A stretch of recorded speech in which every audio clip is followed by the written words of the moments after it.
Жоқ. Намаздагы сап боюнча айтып бериңизчи. Себеби жума намаздарда аркаңкы саптар аябай кыйшык болуп калып жатат. Намаздардын саптары кандай айтайын? Алхамдулилля туугандар, намазды бизде өтө чоң көңүл бурулганда орозо кармаганга саптын кереги жок, мечиттин кереги жок, минбар михрабтын кереги жок, имамдын кереги жок. Орозо жекеле кармала берет.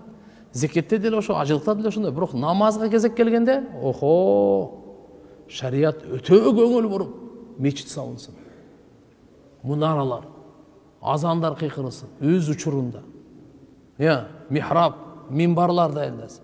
Ошолорду имам ким болот, анын дайындыгын көрсүн. Анан кийин мынакей саптарга келе турган кезек келе турган болсо, мынакей биринчи сап, бурун фазилети өзүнчө, артыкчылыгы өзүнчө, сообу өзүнчө, пайгамбарыбыздын дуасы өзүнчө, Алла Тааланын райымдуулугунун назары өзүнчө. Экинчи сап, үчүнчү сап болупчу. Пайгамбарыбыз намаз окугандан мурда саптарды түздөйт эле. Саптарды түздөө боюнча сөздөрдү айтат эле. Истау саву суфуфакум рахимакумуллах суфуфакум фа инна тасфията суфуф мин иқамати ссала. Намазды саптарды тегиздөө бар го, бул намазды тургузуунун ичине кирет да, билип коюңуз.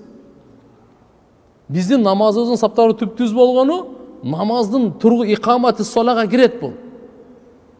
Жөнөкөй эмес да, пайгамбарыбыз кээде саптарды туруп өзү басып барып, көкүрөгүн чыгып калгандары кичине түртүп, нар кирип калгандар бир аз тартып чыгарып коет эле. Түздөйт эле да. Ошон үчүн намазды түздөгөндө караңыздар, согончок менен түздөлөт саптар. Каяк менен? Согончок менен. Сап тизилгенде билип коюңуз, эмнеде имам болсо, эң биринчи эмнеден башталат? Тетиги жактан башталбайт. Түшүндүңүзбү? Имам бу жерде, сиз ана жерден баштап алдыңыз да, экөөңөр турасыңар да, ошо жерде. Андай эмес, мынал жерден башталат, мынандай кете берет. Толдубу? Экинчи сапта ушул жерден башталат. Түшүндүңүзбү? Кээ бирлерде намазга келип калабыз да, келип калсак, үчүнчү, төртүнчү саптар тияктан баштаган да. А жерден башталбайт.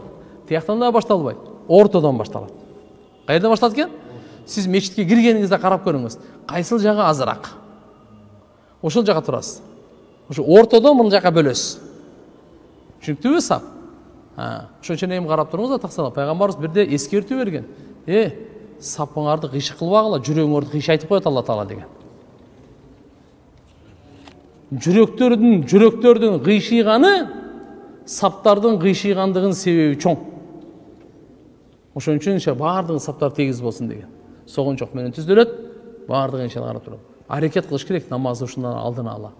Чет мамлекеттерде атайын саптарды түздөө боюнча адамдар дайындалат. Саптар түздөө боюнча. Биз окуп жүргөндө да саптар түзөйт элек.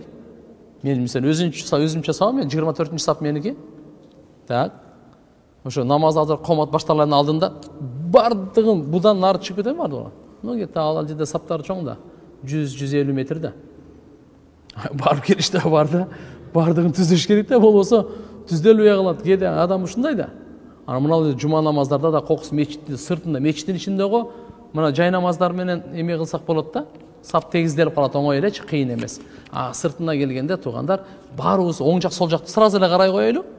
Таксыр киши жылыңыз, чыгыңыз деп болду. Баарыбыз, ар бир адам өзүнүн бутун караса эле сап тегиз болот.